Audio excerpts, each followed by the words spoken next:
এই লোকটাকে মিশরের সৈন্যরা জীবন্ত কবর দিচ্ছে, কিন্তু তাকে সাধারণ কবর দিলেই হবে না, কেননা এই শক্তিশালী লোকটা অমর। তাই তো কবর দেওয়ার আগে তার পুরো শরীরের উপরে ছেড়ে দেওয়া হয় স্কারাব নামের মিশরের সবচেয়ে ভয়ঙ্কর মাংসখেকো পোকা, যারা জীবন্ত মানুষকে কুড়ে কুড়ে খায়। এই শাস্তি চলে 3000 বছর ধরে। কিন্তু একদিন কিছু মানুষের চরম ভুলের কারণে লোকটার মুক্তি মেলে এই শাস্তি থেকে। আর এই মুক্তির পরেই ঘটতে থাকে ভয়ঙ্কর সব খেলা। মানুষের চোখ শুকিয়ে যাচ্ছে, শরীর থেকে তাদের রক্ত বাষ্প হয়ে যাচ্ছে, আকাশ ভরে যাচ্ছে এমন কিছুতে যা দেখলে দৌড় দেওয়ারও শক্তি থাকবে না। কিন্তু এই লোকটাকে সে কি এমন করেছিল যে তাকে এই মৃত্যুর চেয়েও ভয়ঙ্কর শাস্তি দেওয়া হয়েছিল? এই সব প্রশ্নের উত্তর জানতে হলে আমাদের যেতে হবে আজ থেকে 3000 বছর আগের মিশরের থিবস শহরে। সময়টা BC 1290। থিবস শহরের রাজা তখন ফারাও সেটি। ফারাও প্রচন্ড ক্ষমতাবান আর নিষ্ঠুর, তবে একটা জায়গায় তার রয়েছে বিশেষ দুর্বলতা। সেই দুর্বলতা হলো তার উপপত্নী আংসুনামুন। এই মেয়েটাকে ফারাও নিজের প্রাণের চেয়েও বেশি ভালোবাসে। কিন্তু ভাগ্যের কি নির্মম পরিহাস দেখো, আংসুনামুন এই প্রেমময় স্বামী ছেড়ে পরকীয়ায় জড়িয়ে পড়েছে রাজা ফারাওয়ের মহাযাজক ইমহেতেপের সাথে। একদিন ফারাওর কানে পৌঁছে যায় এই বিশ্বাসঘাতকতার কথা, আর তখনই বিপদ বুঝতে পেরে ইমহেতেপ ও আংসুনামুন মিলে নিজেদের প্রেমকে বাঁচানোর জন্য হত্যা করে বসে রাজা ফারাসেটিকে। এমন অকল্পনীয় ঘটনার পর দ্রুত রাজার রক্ষীরা সেখানে পৌঁছে যায় তাকে শেষ করার জন্য। তবে ইতিমধ্যে ইমহোতেপকে তার শিষ্যরা কোনো রকম সেখান থেকে সরিয়ে নেয়, কিন্তু আংসুনামুন পালানোর পথ না পেয়েই সেখানেই নিজেকে শেষ করে দেয়। এই ঘটনার পর আংসুনামুনের দেহকে রাজার লোকেরা সমাধিস্থ করে। কিন্তু এখানেই ঘটে এক অদ্ভুত ঘটনা। দেখা যায় ইমহোতেপ তার সঙ্গীদের নিয়ে এসেছে সেই কবর ভেঙে আংসুনামুনের মৃতদেহ চুরি করার জন্য। প্রশ্ন হচ্ছে, মরা মানুষ নিয়ে সে করবেটা কি? আসলে ইমহোতেপ জানতো ভয়ঙ্কর কালা জাদু, যেটা দিয়ে মরা মানুষকেও জীবিত করে ফেলা যেত। তাই সে আংসুনামুনের মৃতদেহ চুরি করে তা পুনরায় জীবিত করার জন্য নিয়ে যেতে থাকে। এবার ইমহোতেপের গন্তব্যস্থল মৃতদের শহর হোমনাপ্ত্রা, কেননা এই স্থানে তার কালা জাদু করার জন্য সবচেয়ে পারফেক্ট জায়গা। ইতিমধ্যেই ইমহোতেপ তার নিজের কাজ শুরু করে দেয়। কিন্তু যখন সে কালা জাদু শুরু করে ঠিক তখনই সেখানে উপস্থিত হয় মেদজায় যোদ্ধারা। এই মেদজায়রা হলো রাজা ফারাও সেটির বিশেষ রক্ষী দল। ক্রোধ আর প্রতিশোধের আগুনে জ্বলতে থাকা মেদজায় যোদ্ধারা এবার ইমহোতেপের সব অনুরাগীদেরকে জীবন্ত মমি বানিয়ে দেয়।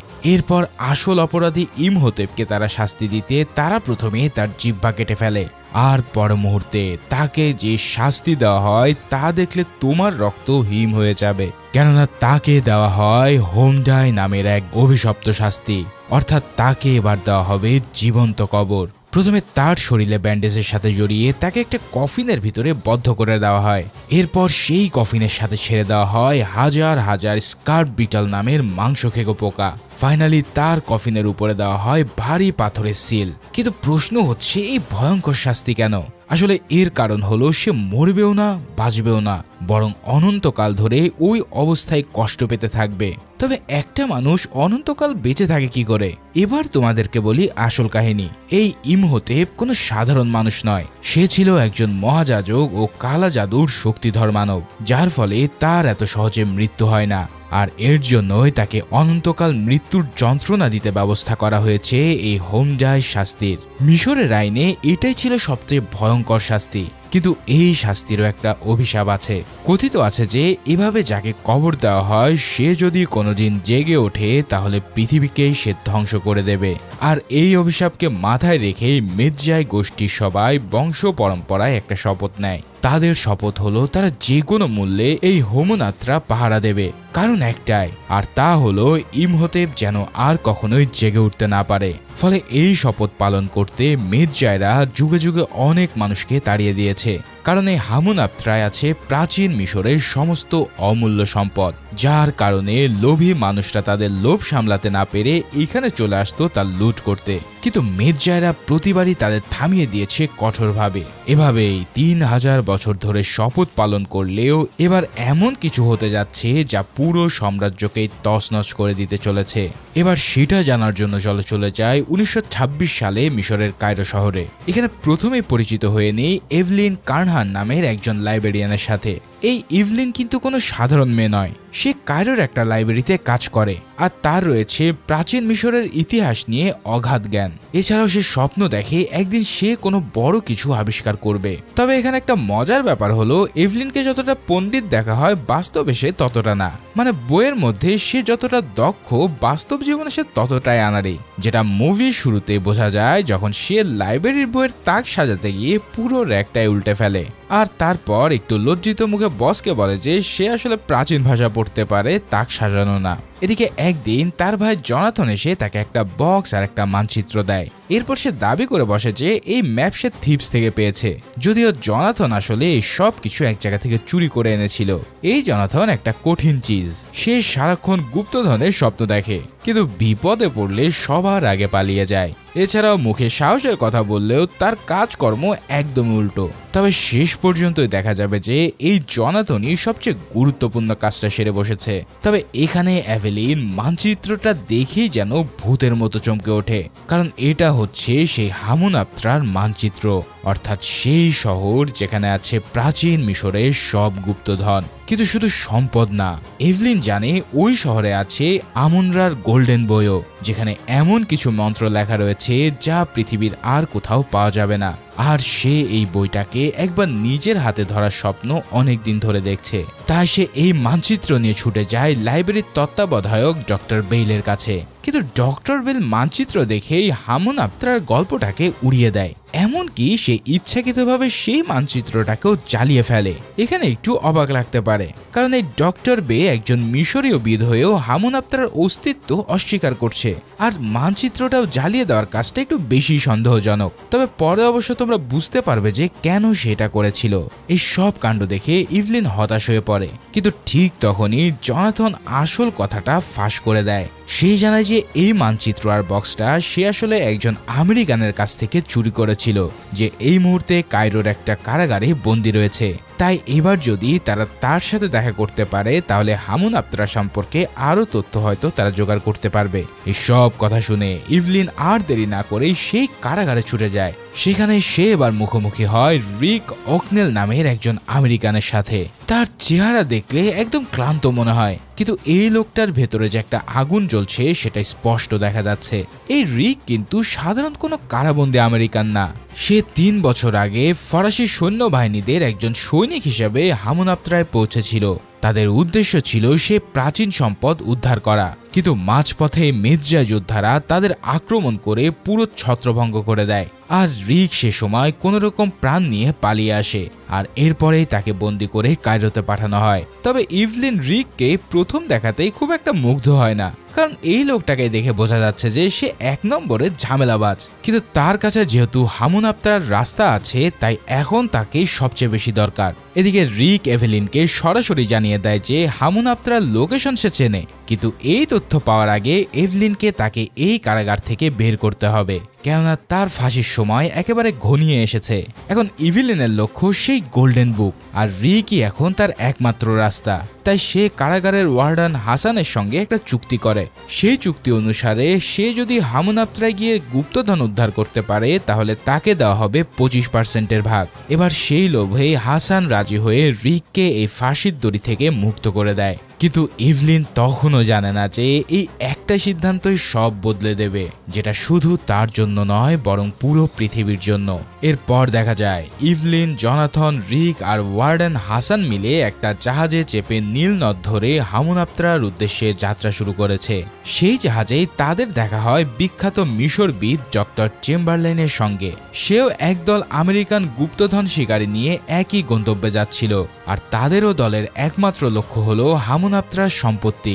এখানে রিক অবাক হয়ে দেখে যে ওই দলে আছে বেনি নামের একটা পরিচিত মুখ। 3 বছর আগে রিক যে সৈন্যদল নিয়ে হামুনাপ্তরায় গিয়েছিল, বেনি ছিল সেই দলেরই একজন। কিন্তু এই বেনি চরম পল্টিবাজ লোক, সে যেদিকেই সুবিধা সেদিকে ঝুঁকে পড়ার একটা বদ অভ্যাস আছে তার। আর এই বেন হামুনাপ্তরায় যাত্রা করার সময় রিকদের বিপদে ফেলে পালিয়ে এসেছিল।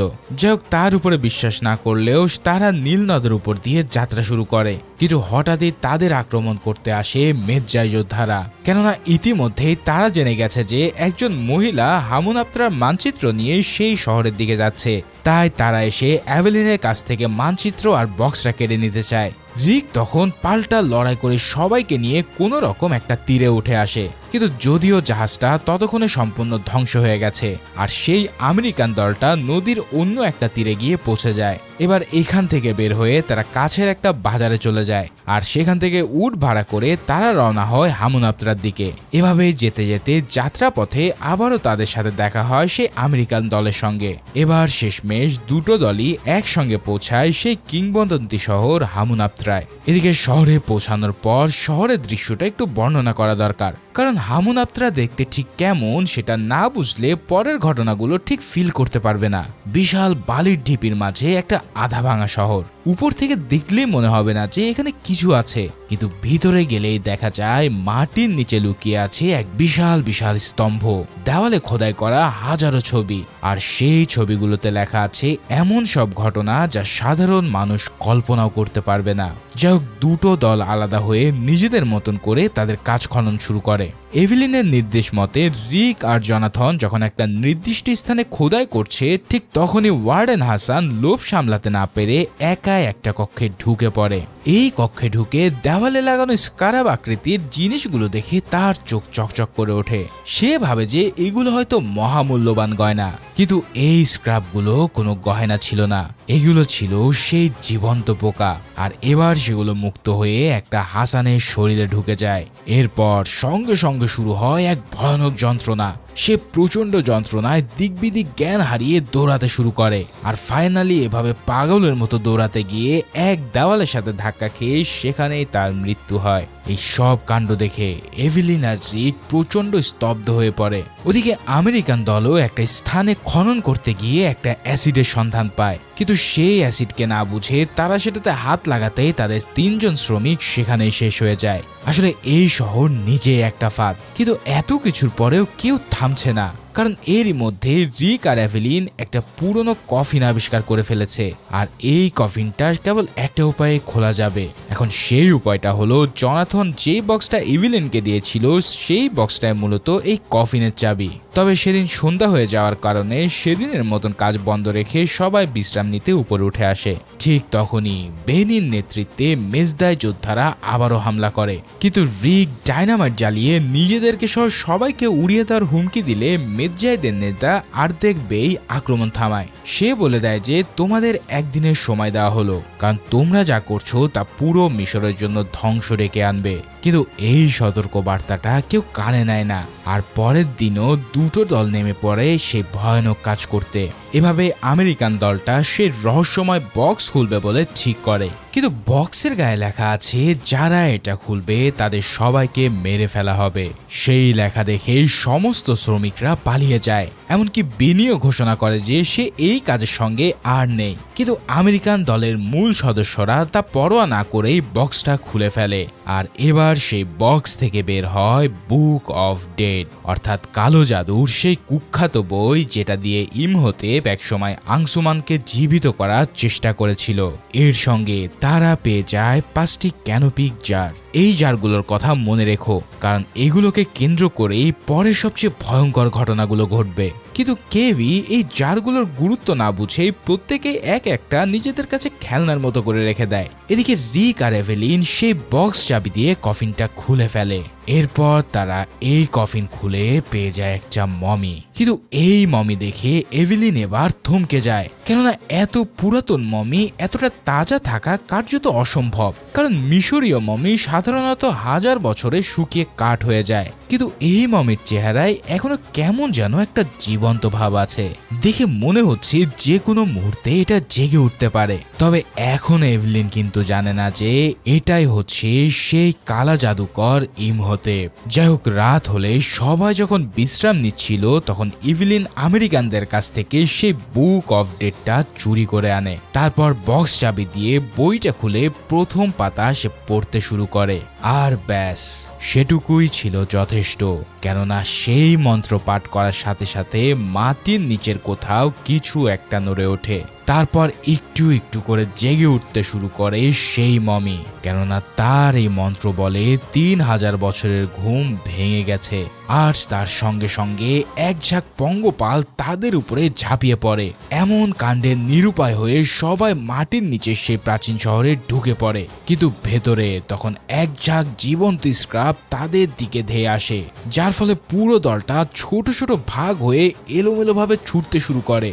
আর এরই মধ্যে দেখা যায় ইমহোতেপ ইতিমধ্যে জীবন্ত হয়ে গেছে, আর সে জীবন্ত হয়ে এবার একটা আমেরিকানকে কবজা করে ফেলেছে।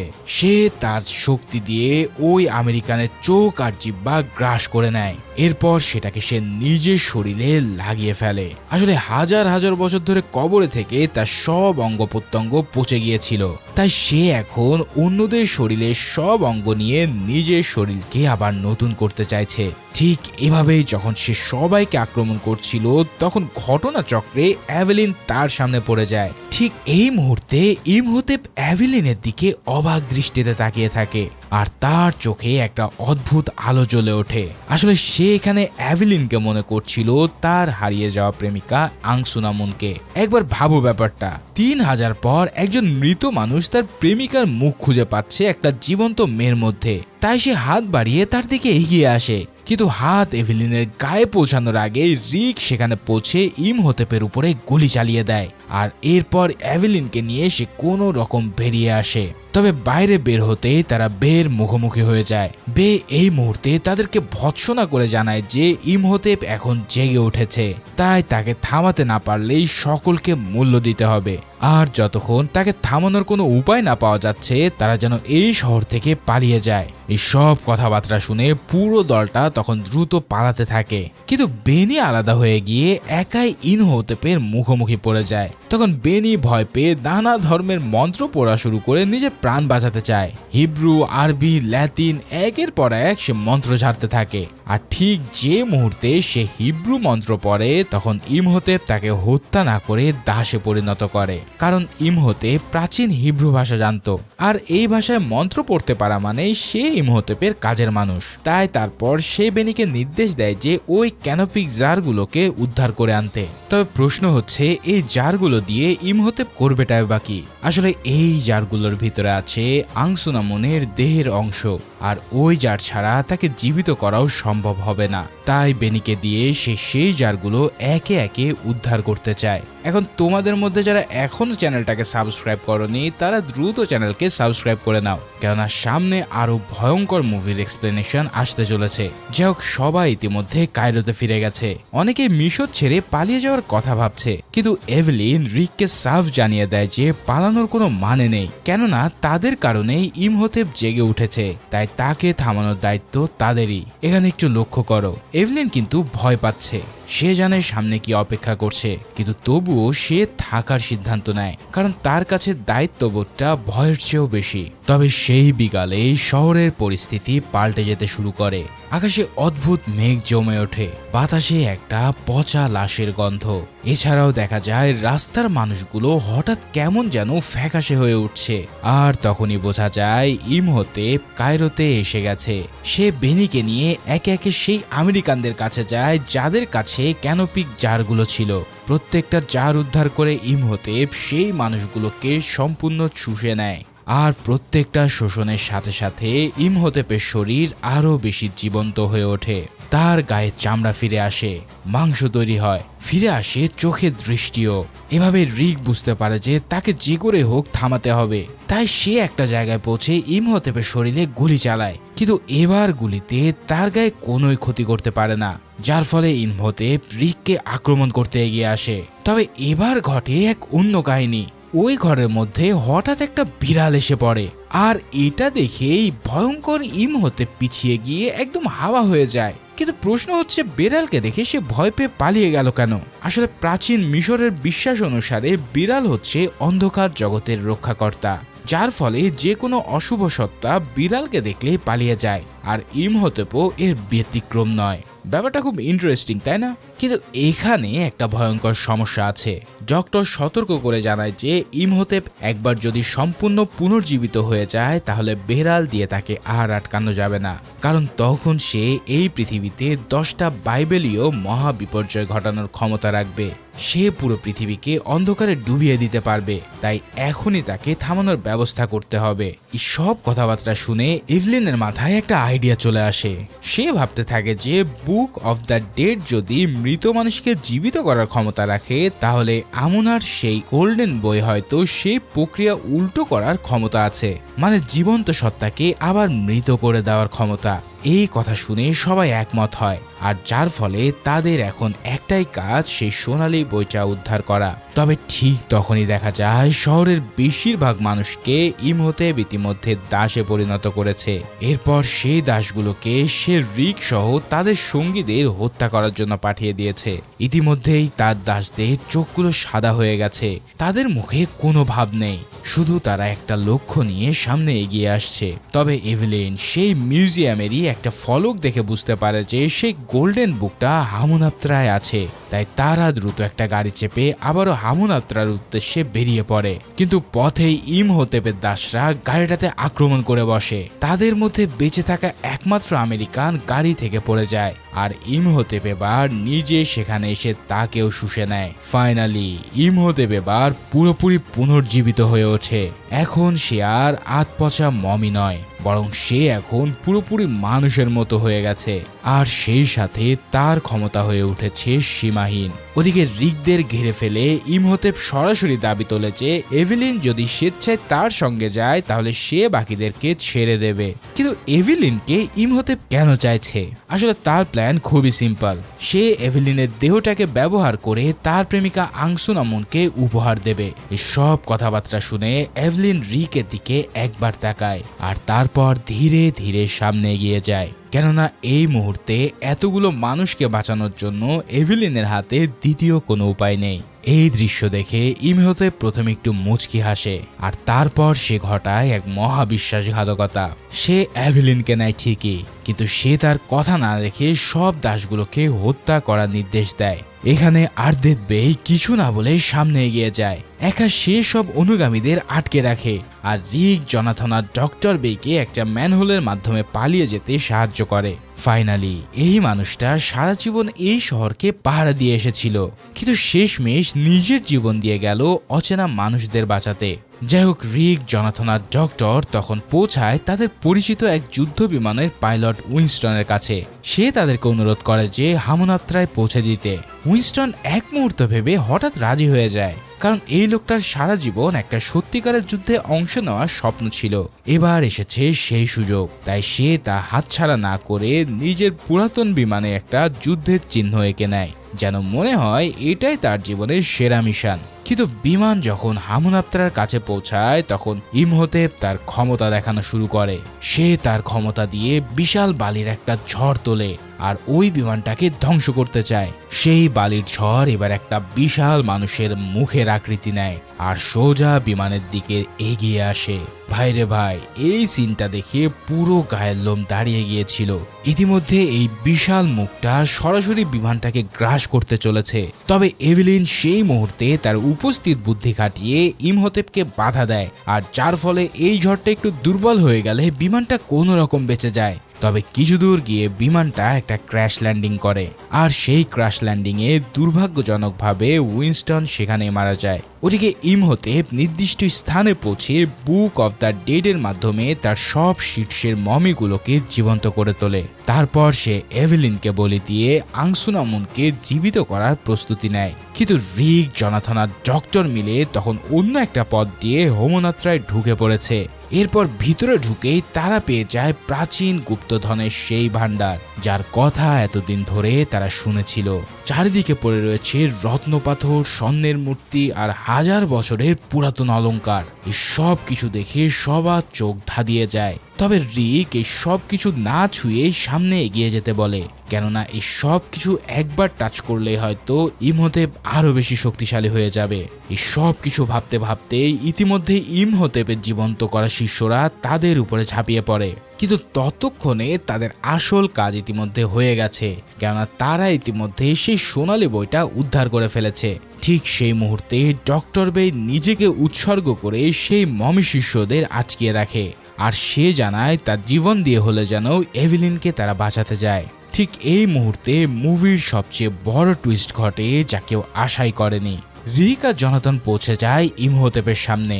ইতিমধ্যে তার বলিদান অর্ধেক দেওয়া হয়ে গেছে।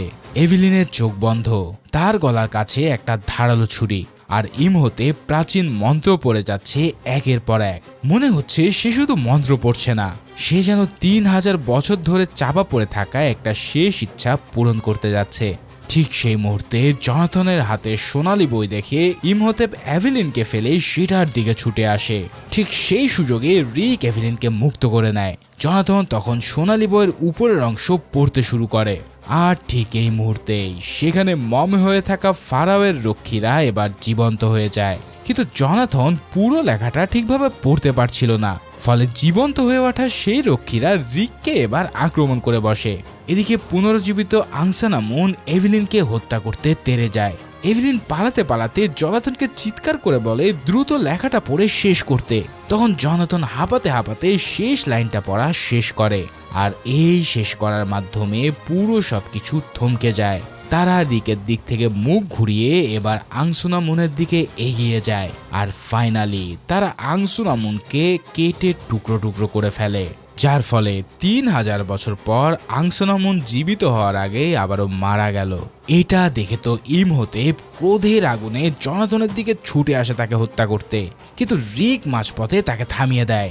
আর এবার শুরু হয় তাদের দুজনের সরাসরি লড়াই। এই লড়াইয়ে রিক এক মুহূর্তের জন্য সুবিধাজনক একটা অবস্থান পেয়ে যায়, আর সেই সুযোগেই এভিলিন আর জনাথন সেই সোনালি বই খুলে প্রথম স্পেলটা উচ্চারণ করে, আর তাতেই এবার ইমহোতেপের অমরত্ব তার কাছ থেকে বিদায় নিয়ে নেয়। এবার সে অমর থেকে একেবারে একজন সাধারণ মানুষ হয়ে গেছে।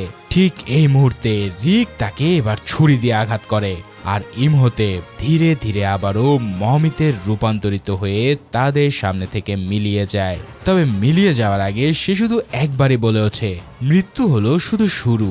আর তারপরে তার শরীরটা ধুলোয় মিশে যায়। তবে মিলিয়ে যাওয়ার আগে তার মুখে কোনো ক্রোধ ছিল না, যেন দেখে মনে হচ্ছিল 3000 পর সে আবারও বিশ্রামে যাচ্ছে। ঠিক এর পরপরই পুরো শহর ভেঙে পড়তে শুরু করে।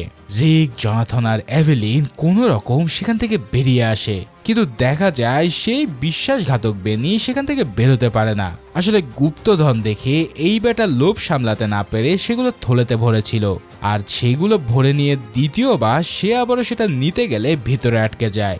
আর এরপরে স্ক্রাবারের দল তাকে সেখানেই কুচি কুচি করে ফেলে, যার ফলে এখানেই সেই লোভে পাপে মৃত্যুর বাক্যের সঠিক প্রমাণ হয়। ফাইনালি বাইরে বেরিয়ে তারা দেখে যে আর্দেত বে বাইরে দাঁড়িয়ে আছে। সে কোনো রকম সে যাত্রায় বেঁচে এসেছে, তাই সে কোনো কিছু না বলেই শুধু মাথা নত করে। এরপর দুটো উট নিয়ে তারা ফিরতে শুরু করে, আর পেছনে তাকালে দেখা যায় হামুনাত্রা ধীরে ধীরে বালির নিচে তলিয়ে যাচ্ছে। বুঝতেই পারছো, হামুনাত্রা আবারও ডুবে যাচ্ছে 1000 বছরের জন্য। আর উটের পিছনে ঝুলছে বেনি সংগ্রহ করা সেই গুপ্তধনের থলি। বেনি ফাইনালি এই গুপ্তধন নিজের করে পায়নি ঠিকই, কিন্তু তার লোভের ফসলটা ঠিকই রয়ে গেছে। ঠিক এমনই একটা মুহূর্ত দিয়ে এই অসাধারণ মুভিটা এখানেই শেষ হয়। তো ভিডিওটা এখনো পর্যন্ত দেখলে অবশ্যই লাইক করতে ভুলো না, আর সামনে আরো নতুন নতুন এক্সপ্লেনেশন দেখার জন্য সাবস্ক্রাইব করে রেখো।